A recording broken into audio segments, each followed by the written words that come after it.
இந்த நிகழ்ச்சியிலே கலந்து கொண்டிருக்கக்கூடிய மரியாதைக்குரிய அன்பிற்குரிய நம்முடைய இந்திய நாட்டின் எதிர்காலம் என்று நாம் போற்றக்கூடிய திரு ராகுல் காந்தி அவர்களே,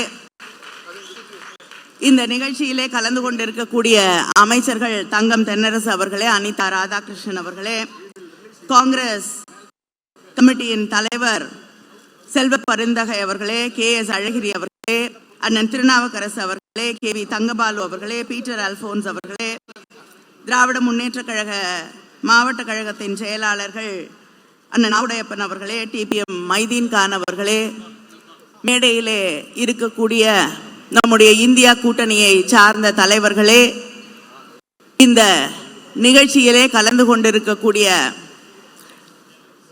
நம்முடைய இந்தியா கூட்டணியின் நிர்வாகிகளே, சகோதரர்களே, சகோதரிகளே, நம்முடைய அன்பு தலைவர் கலைஞரின் உயிரினும் மேலான அன்பு உடன்பிறப்புகளே, உங்கள் அத்தனை பேருக்கும் என்னுடைய நன்றியை, வணக்கத்தை தெரிவித்துக் கொள்கிறேன்.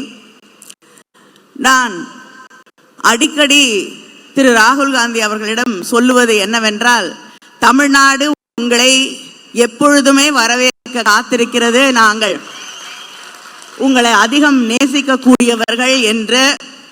அதற்கு ஒரு உதாரணம், காலையிலிருந்து தகித்து கொண்டிருந்த வெயில் ராகுல் காந்தி அவர்கள் இங்கே கால் வைத்தவுடன் பூங்காற்றாக மாறி இன்று உங்களுக்கு குடைபிடித்துக் கொண்டிருக்கிறது. அந்த வரக்கூடிய தேர்தல் என்பது நாம் இந்த நாட்டை, இந்த ஜனநாயகத்தை, நம்முடைய மூதாதையர்கள், இந்த நாட்டின் தலைவர்கள் இந்த நாட்டை எப்படி காண வேண்டும் என்று கனவு கண்டார்களோ, அந்த கனவை நாம் மீட்டெடுக்கக்கூடிய தேர்தல் என்பதை நாம் புரிந்து கொண்டு இந்த தேர்தலிலே வாக்களிக்க வேண்டும். ஏனென்றால் பிஜேபிக்கு ஜனநாயகத்தில் நம்பிக்கை கிடையாது.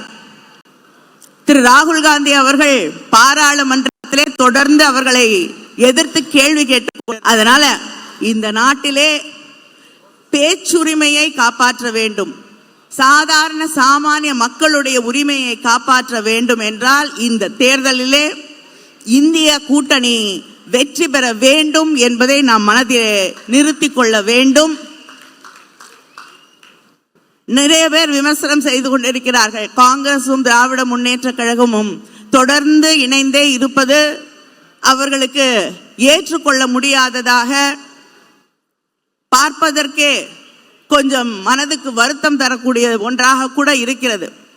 அவர்கள் புரிந்து கொள்ள வேண்டும், திராவிட இயக்கத்தின் அடிப்படை கொள்கைகளாக நாம் எதை நினைக்கிறோமோ, திராவிட இயக்கம் எல்லோருக்கும் வாய்ப்பு கொடுக்கக்கூடிய, இந்த சமூகத்தில் இருக்கக்கூடிய அத்தனை பேருக்கும் ஒரு நீதியை உருவாக்கக்கூடிய இயக்கமாக இருக்க வேண்டும் என்று, எல்லோரும் இருக்க வேண்டும் என்று நினைக்கக்கூடிய இயக்கம். அந்த இயக்கத்தின் அடிப்படை கொள்கைகளை இன்று நாம் காங்கிரஸ் உடைய தேர்தல் அறிக்கையிலே துல்லியமாக தெள்ள தெளிவாக பார்க்க முடிகிறது. தலைவர் கலைஞரின் கனவாக இருந்த தனியார் நிறுவனங்களிலும் இடஒதுக்கீட்டை கொண்டு வர வேண்டும் என்ற அந்த கருத்தை இன்று காங்கிரஸ் தேர்தல் அறிக்கை பிரதிபலித்துக் கொண்டிருக்கிறது. தொடர்ந்து இங்கே இருக்கக்கூடிய மக்களுடைய கணக்கெடுப்பை மட்டுமில்லை, ஜாதிவாரி கணக்கெடுப்பு எடுக்கப்பட வேண்டும் என்று நம்முடைய முதலமைச்சர் அவர்கள் தொடர்ந்து சொல்லிக் கொண்டிருக்கிறார்கள். இன்று காங்கிரஸ் தேர்தல் அறிக்கையிலே அதுவும் ஒரு வாக்குறுதியாக வெளிவந்திருக்கிறது. அதனால இரண்டு பேரும் இணைந்து செய்யக்கூடிய பயணம் இது. அண்ணன் தளபதி அவர்கள் காணக்கூடிய கனவுகள், இந்த நாட்டை அவர் எப்படி பார்க்க விரும்புகிறார், தமிழ்நாட்டில் இருக்கக்கூடிய திராவிட மாடலின் தொடர்ச்சியாக இந்த நாட்டின் அரசமைப்பு இருக்க வேண்டும் என்ற நம்முடைய கனவுகளை எல்லாம் நிறைவேற்றக்கூடிய ஒரு தலைவர் நம்முடைய ராகுல் காந்தி அவர்கள். அவரை வருக வருக வருக என்று வரவேற்கிறேன். நன்றி, வணக்கம்.